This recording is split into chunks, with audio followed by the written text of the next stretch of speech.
Hello प्यारे बच्चों, क्या हाल चाल। उम्मीद है आप लोग अच्छे होंगे। तो आज के इस वीडियो लेक्चर में हम बात करने वाले हैं क्लास 12 केमिस्ट्री का चैप्टर नंबर 4, जो कि क्या है, डी तथा एफ ब्लॉक के तत्व या डी एंड एफ ब्लॉक के एलिमेंट्स। और इस चैप्टर का आज हम लेने वाले हैं लेक्चर नंबर 3। ठीक है, इसके पहले हमने आपको लेक्चर नंबर 1 और लेक्चर नंबर 2 प्रोवाइड कर दिया है। लेक्चर नंबर 1 में हमने डिस्कस किया था कि डी ब्लॉक के एलिमेंट्स क्या होते हैं, डी ब्लॉक के एलिमेंट्स को संक्रमण तत्व क्यों कहा जाता है, उसका इलेक्ट्रॉनिक विन्यास कैसे निकाला जाता है, और डी ब्लॉक का जो गुण है या प्रॉपर्टी है वो क्या होती है। ठीक है, फिर सेकेंड लेक्चर में हमने देखा कि डी ब्लॉक से रिलेटेड कितने ऐसे कारण वाले क्वेश्चन हैं जो हर साल रिपीट होते हैं या हर साल पूछे जाते हैं। तो दोनों वीडियो लेक्चर अगर आपने नहीं देखा है तो आप प्लेलिस्ट में जाके लेक्चर नंबर 1 और लेक्चर नंबर 2 दोनों ही देख सकते हैं। प्लेलिस्ट का नाम क्या है, क्लास 12 केमिस्ट्री 2027 के नाम से नई प्लेलिस्ट हमने बना दिया है, जहां पे आपको केमिस्ट्री की सभी वीडियोस देखने को मिल जाएंगी। ठीक है, चाहे चैप्टर नंबर 1 का वीडियो हो, चैप्टर नंबर 2 का हो या 3 या 4 का हो। ठीक है, सभी वीडियोस आपको प्लेलिस्ट में देखने को मिल जाएगी। आज का लेक्चर है जिसमें हम डिस्कस क्या करेंगे, एफ ब्लॉक के एलिमेंट्स क्या होते हैं या एफ ब्लॉक के तत्व किसे कहते हैं। इसका क्वेश्चन कैसे बोर्ड एग्जाम में पूछा जाता है, बोर्ड एग्जाम में पूछा जाएगा कि एफ ब्लॉक के तत्व किसे कहते हैं, एफ ब्लॉक के तत्वों की विशेषताएं या गुण लिखिए। ठीक है, अगर 5 नंबर का या 4 नंबर का क्वेश्चन आता है तो आपको इसमें डिटेल में बताना पड़ेगा कि एफ ब्लॉक के जो तत्व है उनमें लेंथेनाइड और एक्टिनाइड क्या होते हैं, इसके बारे में भी लिखना पड़ेगा। लेकिन ज्यादातर जो क्वेश्चंस होते हैं वो डी ब्लॉक से पूछे जाते हैं। अगर एफ ब्लॉक से क्वेश्चन बनता भी है तो 3 नंबर का क्वेश्चन बनेगा और आपसे पूछा जाएगा कि एफ ब्लॉक का तत्व किसे कहते हैं और उसकी विशेषताएं यानी कि उसकी प्रॉपर्टीज क्या होती हैं। बस इतना ही छोटा सा क्वेश्चन आएगा।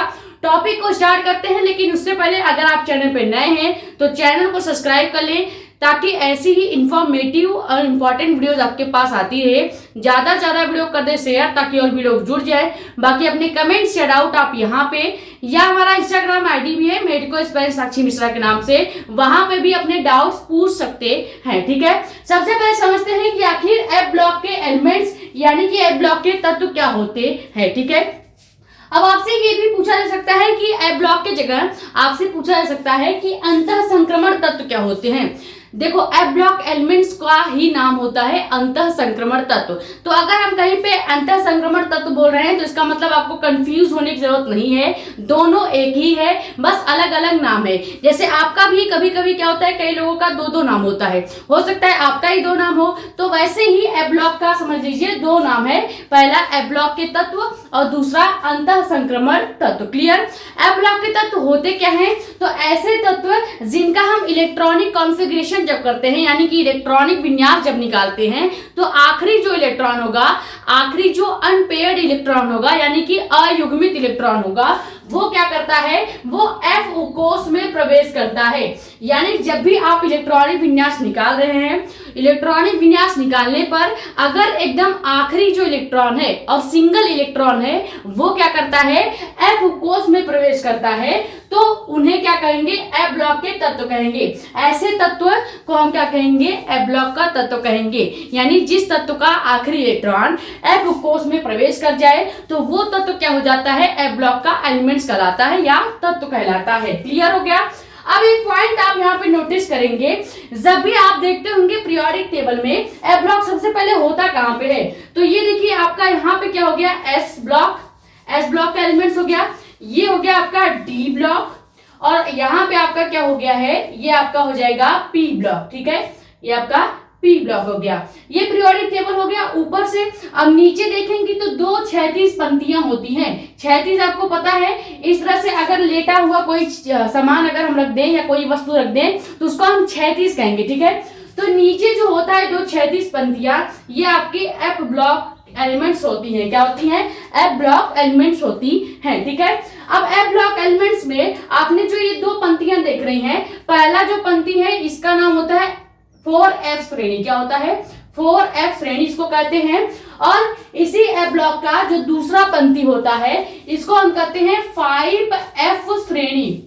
ये सब बेसिक चीजें हैं जो एफ ब्लॉक के अंदर आती हैं।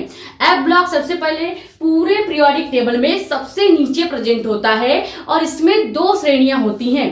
पहली श्रेणी को हम कहेंगे 4f श्रेणी और दूसरी श्रेणी जो होती है उसको हम कहेंगे 5f श्रेणी। क्लियर। अब 4f श्रेणी में यहां पे प्रेजेंट होता है पहला जो एलिमेंट्स होगा वो क्या होगा, लेंथेनाइड होगा। ठीक है, लेंथेनाइड पहला एलिमेंट्स होता है जिसका परमाणु क्रमांक क्या होता है, जिसका परमाणु क्रमांक आपका हो जाएगा 57। ठीक है, यानी कि 57 आपका स्टार्टिंग होता है लेंथेनाइड, और लेंथेनाइड से स्टार्ट होता है, उसके आगे के एलिमेंट्स से गिने जाते हैं। तो इसके लिए इस श्रेणी का नाम जो होता है वो क्या होता है, लेंथेनाइड श्रेणी कहा जाता है। ठीक है, क्योंकि लेंथेनम से पहला एलिमेंट स्टार्ट हो रहा है और पूरी श्रेणी का नाम क्या हो जाएगा, लेंथेनाइड। इसी तरह सेम नीचे अगर आप देखेंगे जो ये 5f श्रेणी है, इसका जो पहला एलिमेंट्स होता है वो क्या होता है, एक्टिनाइड होता है। तो पहला एलिमेंट्स एक्टिनाइड है।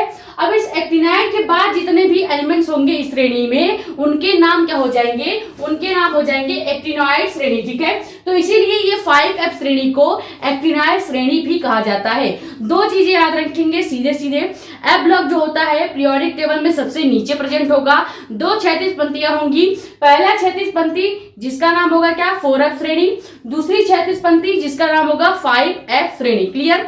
4f श्रेणी को ही हम लेंथेनाइड श्रेणी भी कहते हैं या लेंथेनाइड एलिमेंट्स कहते हैं, लेंथेनाइड तत्व के एलिमेंट्स कहते हैं, और 5f श्रेणी को हम एक्टिनाइड एलिमेंट्स कहते हैं। इतनी चीजें क्लियर हो गई, बस बेसिक चीजें हैं, आपको थोड़ा थोड़ा पता होना चाहिए।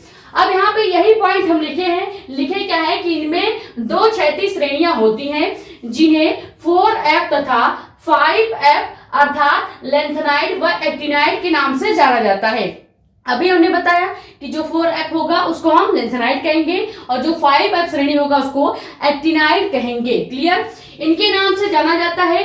दोनों श्रेणियों में 14 तत्व होते हैं। जब आप पीरियोडिक टेबल में इन दोनों श्रेणियों के एलिमेंट्स गिनोगे, कैसे गिनना है, पहला जो लेक्टिनाइड है यानी कि पहला जो एलिमेंट्स है उसको छोड़ने के बाद दूसरे से गिनना है, यानी परमाणु क्रमांक 58 से गिनना है पहले वाले में, और दूसरे वाले में आप कहां से गिनेंगे, तो दूसरे वाले में आप 8-9 से गिनेंगे। ठीक है, 8-9 के बाद से जब भी आप गिनेंगे यानी कि इधर 90 से गिनना है, नीचे वाले श्रेणी में 90 परमाणु क्रमांक से और ऊपर वाले श्रेणी में 58 परमाणु क्रमांक से आपको गिनना है। क्लियर।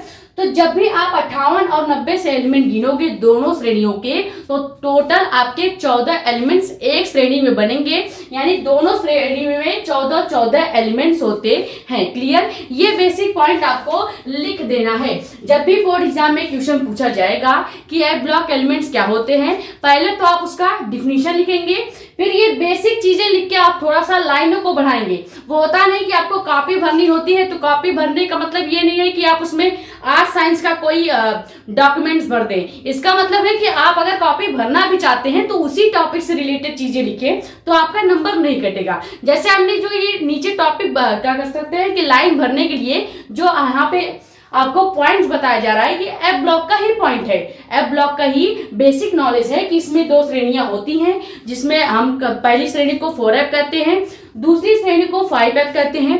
पहली श्रेणी जो है इसको हम लेंथेनाइड कहते हैं और दूसरी श्रेणी जो है इसको हम एक्टिनाइड कहते हैं। तो ये सब जो जानकारियां हैं वो एफ ब्लॉक एलिमेंट्स के ही हैं। क्लियर। तो ये हो गया एफ ब्लॉक एलिमेंट्स क्या होते हैं और उनकी कुछ बेसिक नॉलेज। ये स्क्रीनशॉट कर लीजिए, फिर हम डिटेल में समझते हैं कि आपका लेंथेनाइड क्या होता है और एक्टिनाइड क्या होता है। यानी लेंथेनाइड के अंदर और भी सारी डिटेल में चीजें आपको पढ़नी होती है, क्योंकि अगर क्वेश्चन लॉन्ग में पूछ लेगा तो वहां पे आपको लेंथेनाइड और एक्टिनाइड के बारे में डिटेल में चीजें लिखनी होंगी। तो इसीलिए आपको उतना नॉलेज तो होना ही चाहिए, क्योंकि क्लास 12th में आप हैं तो टीचर्स को इतना लगता है या वो इतना उम्मीद तो लगाए रहते ही हैं कि इन बच्चों को एफ ब्लॉक से रिलेटेड सभी जानकारियां आती होंगी, यानी इन्हें लेंथेनाइड जो पूरा एलिमेंट्स है उसके बारे में डिटेल में आता होगा, एक्टिनाइड जो एलिमेंट्स है उसके बारे में डिटेल में आता होगा। तो नहीं आता, यहाँ पे हम वही सिखाने आए हैं। ठीक है, तो पहले ये स्क्रीनशॉट कर लीजिए एफ ब्लॉक एलिमेंट्स होते क्या हैं और उनमें एक बेसिक पॉइंट कि दो क्षैतिज पंक्तियां क्या होती हैं, F4F श्रेणी और 5F श्रेणी क्या होता है। क्लियर।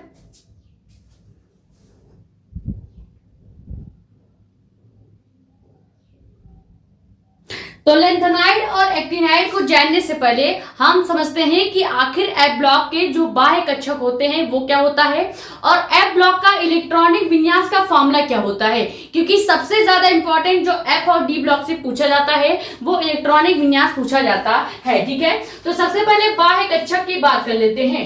बाह्य कक्षक क्या क्या होता है एफ ब्लॉक में। तो यहाँ पे जो एफ ब्लॉक में बाह्य कक्षक होता है वो आपका होता है n-2, उसके बाद n-1 और सबसे लास्ट में n होता है। अब आपको ये लग रहा होगा कि ये n-2 क्या है, n-1 क्या है और n क्या है। ठीक है, डिटेल में हमने आपको इलेक्ट्रॉनिक विन्यास वाले वीडियो में बता रखा है, लेकिन यहाँ पे भी बता देते हैं। कहीं पर अगर n-2 लिखा हुआ है तो इसका मतलब क्या है कि वह उस ब्लॉक के सबसे बाह्यतम कक्षक यानी अंतिम कक्षक को बताता है। ठीक है, तो n-2 का मतलब क्या होता है, बाह्यतम कक्षक, यानी कि हम लिख सकते हैं क्या, अंतिम कक्षक। ठीक है, अंतिम कक्षक।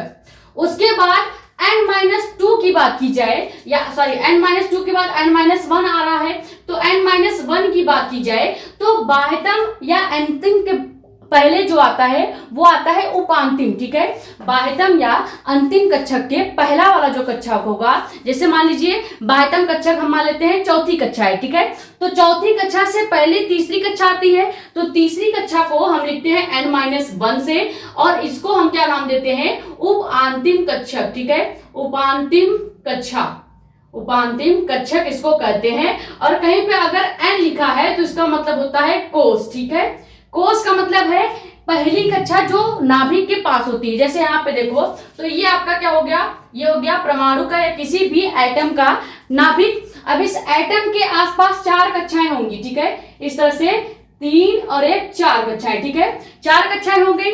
अब यहाँ पे स्टार्टिंग कैसे की जाती है, तो हम इसको लिखते हैं n से। ये n जो होता है ये आपकी पहली कक्षा होती है, हमेशा याद रखिएगा, पहली कक्षा को n से लिखा जाता है। ठीक है, उसके बाद आपका क्या आ जाएगा, n के बाद आपका आएगा n-1, उसके बाद n- या यहाँ पे नीचे से स्टार्ट होगा n-3 हो जाएगा, n-2 और सबसे ऊपर हो जाएगा n-1। क्लियर, तो ये n-1 जो होता है इसी को ही हम क्या कह देंगे, सबसे ऊपर वाली कक्षा कह देंगे, या बाह्यतम या अंतिम कक्षा कहेंगे। उसके बाद ये हो जाएगा n-2, n-3 और n-n, यानी ये सबसे ऊपर बाह्यतम कोष, किसी भी परमाणु का सबसे बाहरी कक्षा। उसके बाद ये क्या हो जाएगा, उपांतिम कक्षा, यानी कि पहली सबसे बाहरी कक्षा के जस्ट नीचे वाली कक्षा है जिसका नाम होगा क्या, उपांतिम कक्षा। यहाँ पे हमने लिख दिया है उपांतिम कक्षा। और कहीं पे केवल n लिखा है तो इसका मतलब कोष की बात की जा रही है या पहली कक्षा की बात की जा रही है। क्लियर, तो ये सब चीजें हमने डिटेल में आपको इलेक्ट्रॉनिक विन्यास का जो लॉन्ग वीडियो है 1 घंटे वाली वीडियो उसमें बता रखा है, वो भी आपको प्लेलिस्ट में देखने को मिल जाएंगी। क्लियर, बस इतना चीज याद रखिएगा कि एफ ब्लॉक में 3 कक्षाएं हम भरते हैं। पहले हम भरेंगे n-2 को, जो कि एफ को प्रदर्शित करता है, यानी एफ ब्लॉक के सबसे बाहरी कक्षा को प्रदर्शित करेगा। फिर हम भरेंगे n-1 में इलेक्ट्रॉन, n-1 क्या होता है, डी ब्लॉक के बाहरी या सबसे बाहरी कक्षा को प्रदर्शित करेगा। उसके बाद हम n के बाद s लगाते हैं, जो कि एफ ब्लॉक के सबसे बाहरी कक्षा को दर्शाता है या प्रदर्शित करता है। क्लियर, तो यहां से अब इसका इलेक्ट्रॉनिक विन्यास क्या हो जाएगा, एफ ब्लॉक का इलेक्ट्रॉनिक विन्यास की अगर बात करें, इलेक्ट्रॉनिक विन्यास, एफ ब्लॉक के इलेक्ट्रॉनिक विन्यास का फॉर्मूला क्या हो जाएगा, तो फॉर्मूला आपका हो जाएगा n-2, इसके बाद f हो जाएगा, यानी कि ये एफ ब्लॉक के सबसे बाहरी कक्षा, सबसे अंतिम कक्षा को प्रदर्शित कर रहा है। ठीक है, और आपको पता है कि एफ ब्लॉक में कितने इलेक्ट्रॉन्स भरे जाते हैं, मैक्सिमम 1 से 14 तक आप इलेक्ट्रॉन भर सकते हैं। ठीक है, उसके बाद हम क्या लिखेंगे, उसके बाद हम लिखेंगे n-1, और ये n-1 कहीं भी अगर लिखा होगा तो इसके पीछे जो लगेगा वो क्या लगेगा, डी ब्लॉक लगेगा,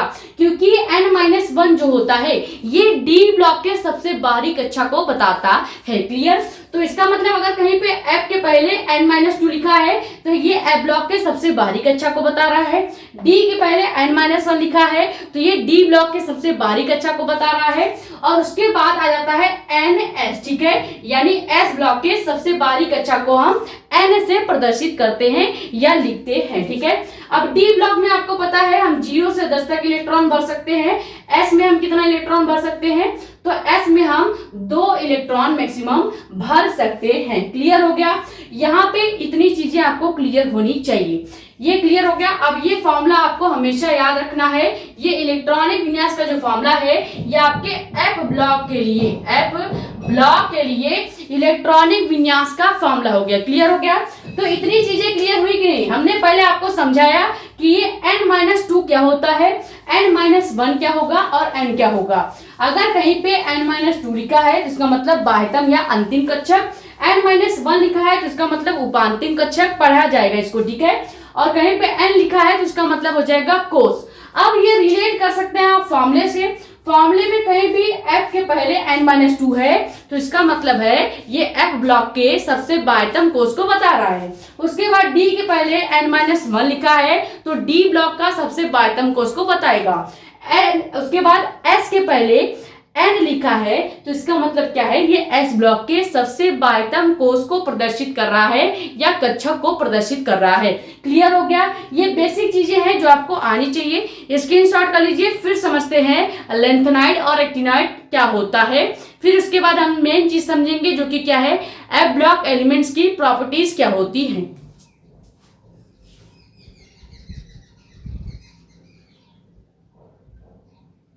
तो अब आप अगली हेडिंग क्या डालेंगे, लेंथेनाइड, ठीक है। लेंथेनाइड क्या होते हैं, ये तत्व लेंथेनम के बाद आते हैं, इसीलिए इन तत्वों को क्या कहा जाता है, लेंथेनाइड तत्व या लेंथेनाइड एलिमेंट्स कहा जाता है। अब पीरियोडिक टेबल में हम देखते हैं कि ये कहाँ पे आ रहे हैं, ठीक है। देखो यहाँ पे हमने पीरियोडिक टेबल लगा दिया है। अब यहाँ पे देखिए ये आपका लेंथेनाइड आ गया। लेंथेनाइड स्टार्ट कहाँ होता है, तो 5-7 से, यानी कि 57 एलिमेंट्स जो होता है, 57 वाला जो तत्व है ये आपका लेंथेनाइड होता है। क्या होगा, लेंथेनाइड होगा। अब ये कहा क्या रहा है कि लेंथेनम या लेंथेनाइड क्या होता है, जो लेंथेनम के बाद आते हैं। जो पहला एलिमेंट 4F श्रेणी का है वो है लेंथेनम यानी कि La, ठीक है। अब इस लेंथेनम का परमाणु क्रमांक कितना है, तो 5-7 है। क्लियर हो गया। अब 5-7 के बाद से आपको काउंट करना है, यानी कि 5-8 से 58 से लेकर पूरा 71 तक के जितने भी एलिमेंट्स होते हैं ये सभी लेंथेनाइड के एलिमेंट्स होते हैं। क्लियर, यानी आपको 57 वाला जो एलिमेंट्स है इसको काउंट नहीं करना है, क्योंकि इसी एलिमेंट के नाम पर ये पूरी श्रेणी का नाम रखा गया है। लेंथेनम के नाम पर ही 4F श्रेणी का नाम लेंथेनाइड रखा गया है। तो हम यहाँ पे काउंट कहाँ से करते हैं, काउंट हम करेंगे सीरियम से और कहाँ तक, लुटेशियम तक। तो पूरा अगर गिनेंगे तो सीरियम के बाद आपका प्रेसोनियम हो गया, उसके बाद नियोबिडिनियम हो गया। इसी तरह से पूरा जब आप काउंट करेंगे तो 14 एलिमेंट्स इस वाले श्रेणी में होता है। क्लियर, कहां से स्टार्ट करेंगे हम गिनना, तो 58 से लेके 71 तक परमाणु क्रमांक के जितने भी एलिमेंट्स हैं ये लेंथेनाइड के एलिमेंट्स हो जाते हैं। क्लियर, अब बात करते हैं कि ये जो लेंथेनाइड्स होते हैं ये किस आवर्त में पाए जाते हैं, किस पीरियड में पाए जाते हैं। तो यहाँ पे आपको कुछ नंबर दिखाई दे रहे हैं। ये जो बड़ी संख्या में नंबर लिखी होती है 1 से लेकर 7 तक, ये आवर्त को बताती है यानी पीरियड को बताती है।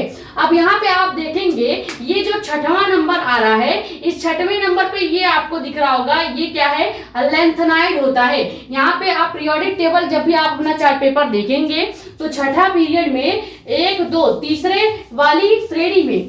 वाली श्रेणी में आप देख रहे होंगे लेंथेनाइड लिख के 57 से 71 तक परमाणु क्रमांक लिखा गया है और वो एलिमेंट्स को नीचे अरेंज किया गया है। क्लियर, क्यों नीचे अरेंज किया गया है, क्योंकि ये सभी एलिमेंट जो होते हैं ये कुछ कह सकते हैं कि रेडियो एक्टिव एलिमेंट्स होते हैं जिनको लैब में बनाया गया है, इसी वजह से इनको F ब्लॉक में अरेंज किया गया है अलग से। क्लियर हो गया, ये हो गया आपका क्या, 6वें आवर्त का लेंथेनाइड जो होता है वो छठवें आवर्त के एलिमेंट्स होते हैं, छठवें पीरियड के एलिमेंट्स होते हैं। क्लियर? तो इतनी चीजें पीरियोडिक टेबल से हमने आपको दिखा दी है। अब यही चीजें हमने आपको लिख के भी दे देते हैं। देखो सबसे पहले हमने क्या लिखा है कि ये तत्व लेंथेनम के बाद आता है, हमने आपको बताया, अभी दिखा दिया है कि 57 के बाद, या कह सकते हैं कितने के बाद आया था, हाँ 57 के बाद आ रहे हैं, 58 से स्टार्ट होता है। और 58वां तत्व क्या है, तो सीरियम है। ठीक है, सीरियम से लेके लुटेशियम तक के जो एलिमेंट्स तो हैं वो लेंथेनाइड एलिमेंट्स होते हैं, और इसीलिए इन्हें लेंथेनाइड भी कहा जाता है। क्लियर? सेकंड पॉइंट आप इसमें क्या लिखेंगे कि लेंथेनाइड श्रेणी के तत्वों को 4f श्रेणी भी कहा जाता है। अभी हमने बताया स्टार्टिंग में ही, तो वो पॉइंट भी हमने यहाँ पे लिख दिया है। अगला पॉइंट हमने लिखा है कि इनकी संख्या 14 होती है। अगर आप सीरियम से लेके लुटेशियम तक के एलिमेंट्स को गिनेंगे तो इनकी संख्या 14 ही आपको मिलेगी। क्लियर हो गया?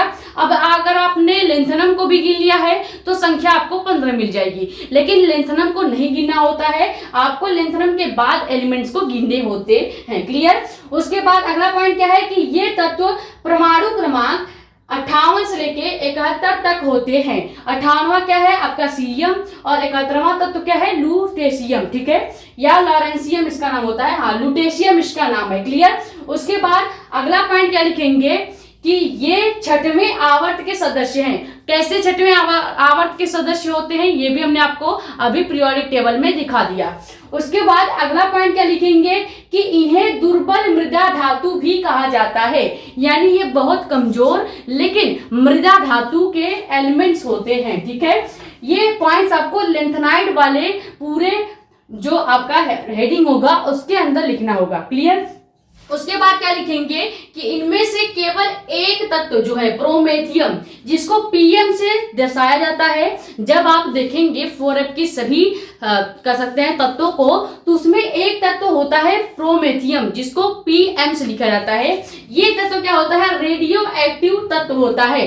रेडियो एक्टिव तत्व वो होते हैं जिनका उपयोग हम टेलीफोन वगैरह बनाने में किया करते हैं। ठीक है, तो ये सब एलिमेंट जो होते हैं वो रेडियो एक्टिव एलिमेंट्स होते हैं।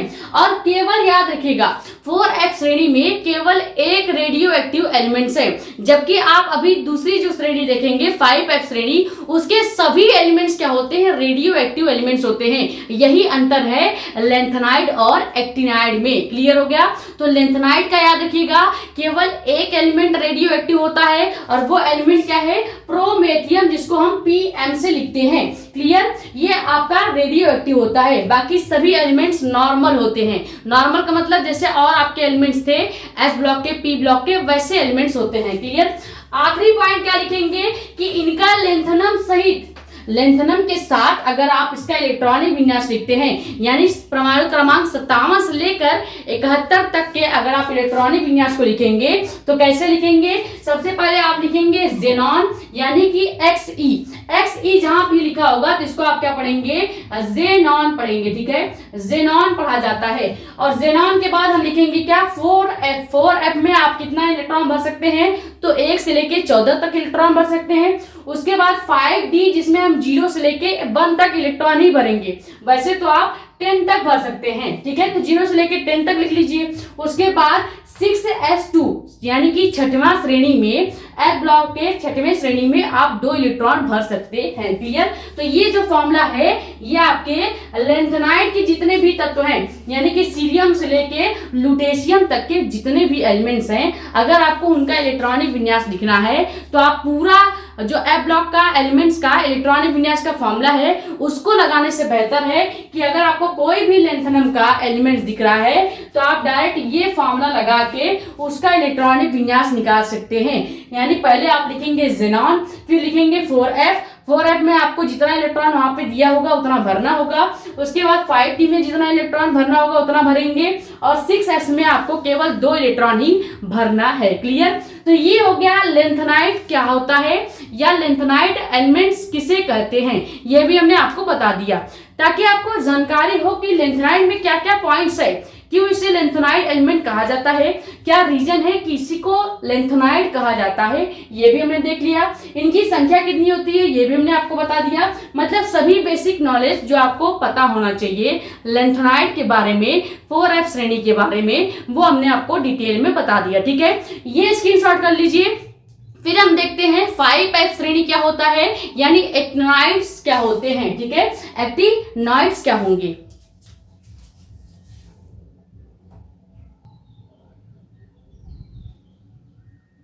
तो अब आप अगली हेडिंग क्या डालेंगे, एक्टिनाइड्स। एक्टिनाइड्स बिल्कुल लेंथेनाइड के जैसे ही होता है, बस थोड़ा थोड़ा आपको चेंज करना है। ठीक है, पहले हम इसको पीरियोडिक टेबल से समझ लेते हैं। तो पीरियोडिक टेबल लगाना पड़ता है हमें बार बार, यही तो दिक्कत है। अब देखो यहाँ पे सबसे लास्ट में आपको यहाँ पे एक्टिनाइड्स दिख रहे होंगे। पहले हम देख लेते हैं आपको विजिबल है या दिख रहा है कि नहीं। ठीक है, दिख रहा है, इतना क्लियर नहीं दिख रहा है लेकिन आपको समझ में आ जाएगा। नीचे सबसे नीचे जो ये ग्रीन कलर वाली पूरी श्रेणी दिख रही है तत्वों की, ये आपकी होती है लेंथेनाइड्स। यहाँ पे लिखा भी है लेंथेनाइड्स। अगर आपके पास पीरियोडिक चार्ट है तो वहां से देख लीजिएगा, या फिर आप गूगल से डाउनलोड करके भी देख सकते हैं। ठीक है, तो यहाँ पे लेंथेनाइड्स जो है, सॉरी एक्टिनाइड्स जो है, यहाँ पे ये स्टार्ट कहाँ से होते हैं। सबसे पहले एक्टिनाइड जो भी एलिमेंट्स होता है ये आपके पीरियड नंबर 7 में पाए जाते हैं। 2 पॉइंट्स याद रखेंगे, लेंथेनाइड जो होगा ये पाया जाएगा पीरियड नंबर 6 से। ठीक है, और एक्टिनाइड जो होगा वो उसके जस्ट नीचे पीरियड नंबर 7 में पाया जाता है। पीरियड नंबर 7 में कहां पे पाया जाएगा, फिर से आप थर्ड वाले ग्रुप में आ जाइए और इसमें लिखा है एक्टिनाइड्स, और कहां से लेके जो आपका 8-9 से लेके 103 यानी कि 103 तक के जो एलिमेंट्स होते हैं, यानी कि 79 से लेके 103 तक जितने भी एलिमेंट्स हैं ये आपके क्या हो जाएंगे, एक्टिनाइड्स हो जाएंगे।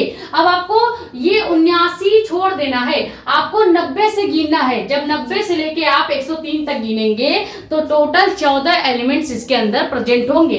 अब 90 से पहले जो 79 वाला है हम ये क्यों छोड़ देते हैं, क्योंकि इसी के नाम पर पूरा इस श्रेणी का नाम रखा गया है, यानी कि एक्टिनाइड श्रेणी का नाम रखा गया है। क्लियर हो गया। एक्टिनाइड इसको क्यों कहते हैं, तो वही रीजन हम लिखेंगे, क्योंकि ये क्या करते हैं, एक्टिनाइड के अंदर आते हैं। देखो एक्टिनाइड या एक्टिनम के अंदर आते हैं, इसीलिए हम इसको क्या करते हैं, एक्टिनाइड एलिमेंट्स कहते हैं। क्लियर। अब यही पॉइंट लिखेंगे, ये तत्व एक्टिनम के बाद आते हैं। जो एक्टिनम एलिमेंट्स है, यानी कि जो 89 वाला एलिमेंट्स है, 89 वाला एलिमेंट्स क्या होता है, एक्टिनम होता है। और इसको हम किससे लिखते हैं, AC से लिखते हैं।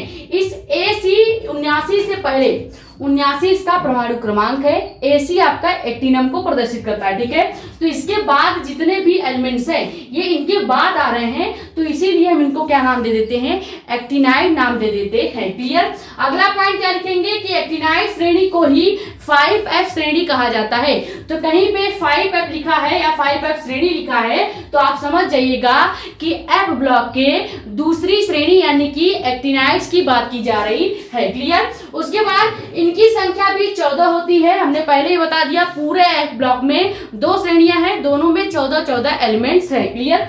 अगला पॉइंट क्या लिखेंगे कि ये परमाणु क्रमांक 90 से लेके 103 तक के एलिमेंट्स होते हैं। अब 90 वाला एलिमेंट क्या होता है, थोरियम, और उसके बाद 103 वाला एलिमेंट्स होता है लॉरेंशियम। क्लियर। ये क्लियर हो गया।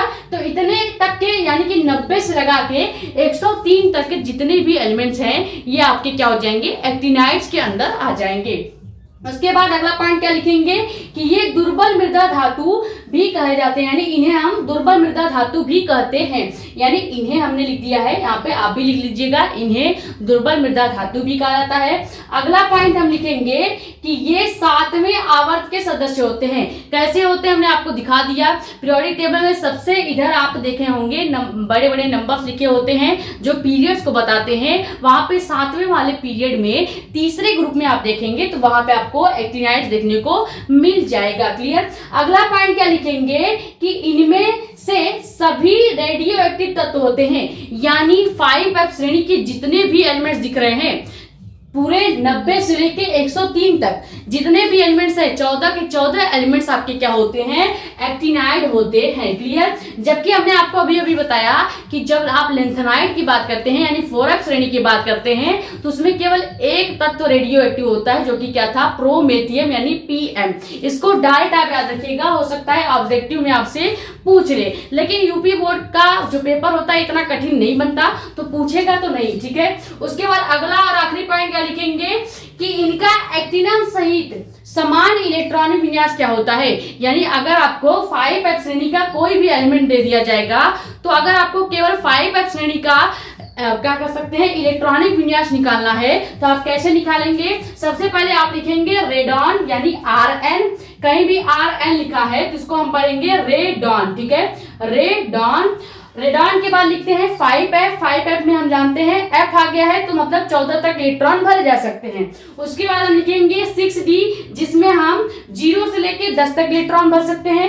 फिर लिखेंगे 7s2। ठीक है, यानी 7वां आवर्त है, 7वां पीरियड में आपका आता है 5f श्रेणी। 5f श्रेणी हमने अभी बताया कि 7वें आवर्त में आता है, इसीलिए हमने लास्ट में 7s लिखा। जबकि इसके पहले जो हमने लिखा था क्या कर सकते हैं 4f श्रेणी का जो इलेक्ट्रॉनिक विन्यास का फॉर्मूला था वो क्या था आपका, जेनॉन था। फिर 5f 1 to 14 था, फिर 6d 0 to 10 था और लास्ट में 6s2 था। ये चीजें याद रखिएगा, यहाँ पे ये पॉइंट याद रखिएगा। 6s से है तो इसका मतलब ये चौथे श्रेणी को बता रहा है जो कि 6वें आवर्त में आता है। और अगर 7s आ जाए और आगे रेडॉन आ जाए तो इसका मतलब ये 5वें श्रेणी यानी एक्टिनाइड्स के इलेक्ट्रॉनिक विन्यास की बात हो रही है। क्लियर। ये दोनों याद रखिएगा, अगर जेनॉन से स्टार्ट हो रहा है और 6s पे खत्म हो रहा है तो 4s श्रेणी की बात हो रही है। अगर रेडॉन से शुरू हो रहा है और 7s पे खत्म हो रहा है यानी कि 5f श्रेणी की या कह सकते हैं एक्टिनाइड्स की बात हो रही है। क्लियर। तो डिटेल में हमने समझ लिया एक्टिनाइड्स क्या होते हैं और लेंथेनाइड्स क्या होते हैं। जो भी चीजें हमने आपको बताई थी वो हमने आपको लिखकर भी बता दिया है, ये स्क्रीनशॉट कर लीजिए। फिर देखते हैं आखिरी पॉइंट इस पूरे लेक्चर का जो कि क्या है कि जितने भी अंतः संक्रमण तत्व हैं यानी कि डी ब्लॉक के एलिमेंट्स हैं उनकी प्रॉपर्टीज क्या होती हैं, उनका गुण क्या होता है। क्लियर, ये स्क्रीनशॉट कर लीजिए।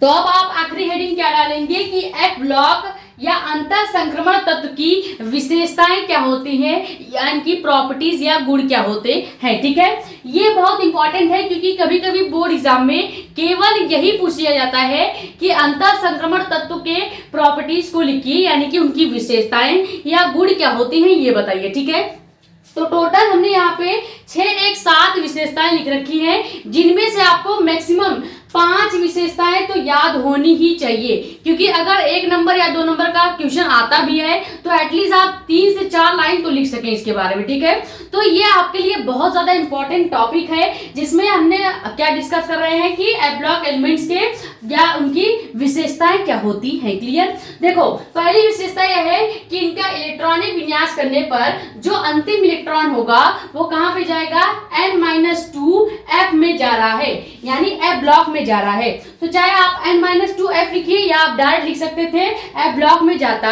है। ये इसकी पहली प्रॉपर्टी हो गई जिसकी वजह से हम क्या कहते हैं इन तत्वों को एफ ब्लॉक के तत्व कहते हैं। ठीक है, अगला जो इसका प्रॉपर्टी है वो क्या है कि ये आधुनिक आवर्त सारणी। आधुनिक आवर्त सारणी क्या है, जो अभी अपने आपको पीरियोडिक टेबल दिखाया वो आपका मॉडर्न पीरियोडिक टेबल होता है। मॉडर्न पीरियोडिक टेबल जो ऐसा पीरियोडिक टेबल है जिसको पूरे वैज्ञानिकों ने सहमति के साथ बनाया है। ठीक है, तो ये आधुनिक आवर्त सारणी में अभी हमने दिखाया सबसे नीचे ये प्रेजेंट होते हैं, तो वही पॉइंट आपको लिखना है इसके प्रॉपर्टी में कि ये आधुनिक आवर्त सारणी के नीचे 2 क्षैतिज पंक्तियों में रखे गए होते हैं। क्लियर, उसके बाद अगला पॉइंट क्या लिखेंगे कि इनकी कुल संख्या जो है 28 होती है, लेकिन अगर एक श्रेणी की बात करें तो एक श्रेणी में 14 एलिमेंट्स होते हैं और दूसरे श्रेणी में भी 14 एलिमेंट्स होते हैं। तो टोटल अगर जोड़ दोगे तो आपके 28 एलिमेंट्स दोनों ही श्रेणी में प्रेजेंट होते हैं। क्लियर। अगला पॉइंट क्या लिखेंगे कि इन तत्वों के 3 बाह्यतम अपूर्ण कक्षाएं होती हैं।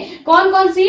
n-2, n-1 और आखिरी आपका हो जाएगा n। ये सब याद रखिएगा, अपूर्ण कक्षक होते हैं। अपूर्ण कक्षाएं का मतलब होती है कि आधी भरी हुई कक्षाएं, यानी इनमें केवल एक एक इलेक्ट्रॉन ही गया है। क्लियर हो गया। अगली पॉइंट क्या लिखेंगे कि इनका जो गलनांक है और क्वथनांक है, यानी कि गलने की क्षमता और जल्दी से जमने की क्षमता जो है, गलने की क्षमता और जमने की क्षमता जो है, यह बहुत ज्यादा उच्च होती है। ये हमने आपको डी ब्लॉक के प्रॉपर्टीज में भी लिखवाया था। डी ब्लॉक की प्रॉपर्टी और एफ ब्लॉक की प्रॉपर्टी जो होती है, गुण जो होता है, अगर इनका आप तुलना करने बैठेंगे तो आधी से ज्यादा प्रॉपर्टी आपको सेम नजर आएगी। ठीक है, जैसे ये हमने आपको बताया, ये आपका सेम पॉइंट डी ब्लॉक में भी हमने आपको बताया था। उसके बाद अगला पॉइंट क्या है कि ये रंगीन आयन बनाते हैं और डी ब्लॉक के एलिमेंट्स भी रंगीन आयन बनाते हैं और एफ ब्लॉक के एलिमेंट्स भी रंगीन आयन बनाते हैं। क्लियर। आखिरी पॉइंट क्या लिखेंगे, इनमें अधिकांश जो तत्व होते हैं वो रेडियो एक्टिव होते हैं। हम पूरे एफ ब्लॉक की अगर बात करें तो इनमें सबसे ज्यादा रेडियो एक्टिव एलिमेंट्स पाए जाते हैं, क्योंकि पहली श्रेणी में एक रेडियो एक्टिव एलिमेंट पाया जा रहा है और दूसरे श्रेणी में 14 रेडियो एक्टिव एलिमेंट्स पाया जा रहा है। यानी टोटल अगर बात की जाए तो टोटल इनमें 15 रेडियो एक्टिव एलिमेंट्स पाए जाते हैं, यानी 15 रेडियो एक्टिव तत्व इनमें उपस्थित होते हैं। क्लियर हो गया। तो ये हो गया डिटेल में एफ ब्लॉक क्या होता है। सबसे पहले इस वीडियो में हमने देखा कि एफ ब्लॉक के एलिमेंट्स क्या होते हैं, एफ ब्लॉक के एलिमेंट्स कहा किसे जाता है या ये होता क्या है। ठीक है। उसके बाद फिर हमने देखा डिटेल में कि लेंथेनाइट किसे कहते हैं, इसको 5f श्रेणी क्यों कहा जाता है या कह सकते हैं 4f श्रेणी क्यों कहा जाता है। और उसके बाद हमने देखा एक्टिनाइट क्या होता है, इसे 5f श्रेणी क्यों कहा जाता है। एक्टिनाइट का अगर आपको केवल इलेक्ट्रॉनिक विन्यास लिखना होगा तो फॉर्मूला क्या होगा, लेंथेनाइट का केवल इलेक्ट्रॉनिक विन्यास लिखना होगा तो फॉर्मूला क्या होगा। उसके बाद लास्ट में हमने देखा कि एफ ब्लॉक की प्रॉपर्टी क्या होती हैं, यानी इनकी विशेषताएं क्या होती हैं। ठीक है। तो हमने आपको डीपली डी ब्लॉक एलिमेंट समझा दिया है, इससे ज्यादा डिटेल आपसे नहीं पूछेगा। ज्यादातर क्वेश्चन यही पूछा जाता है कि डी ब्लॉक के एलिमेंट्स किसे कहते हैं, इनकी विशेषताएं लिखिए। तो आपको वो पहला जो हमने स्लाइड करवाया था वो पहले स्लाइड का आंसर लिखना है और ये आखिरी स्लाइड का आंसर लिखना है।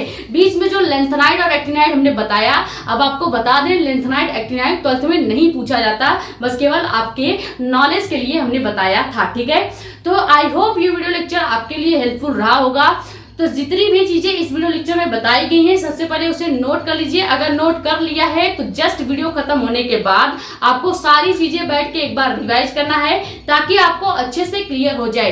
ठीक है। उसके बाद भी अगर कोई डाउट बच रहा है तो आप यहाँ पे भी पूछ सकते हैं, या हमारा इंस्टाग्राम आईडी भी है मेडिको एस्पिरेंट साक्षी मिश्रा के नाम से, वहां पे भी अपने डाउट पूछ सकते हैं। क्लियर। नए हैं तो चैनल को सब्सक्राइब कर लें ताकि ऐसी इंफॉर्मेटिव और इंपॉर्टेंट वीडियोज आपके पास आती रहे। ज्यादा से ज्यादा वीडियो कर दे शेयर ताकि और वीडियो जुड़ जाए। बाकी अपने कमेंट से डाउट हमने आपको बता ही दिया, इंस्टाग्राम पे भी पूछ सकते हैं। ठीक है। स्क्रीनशॉट कर लीजिए। बाकी मिलते हैं कल के लेक्चर में। Thank you so much.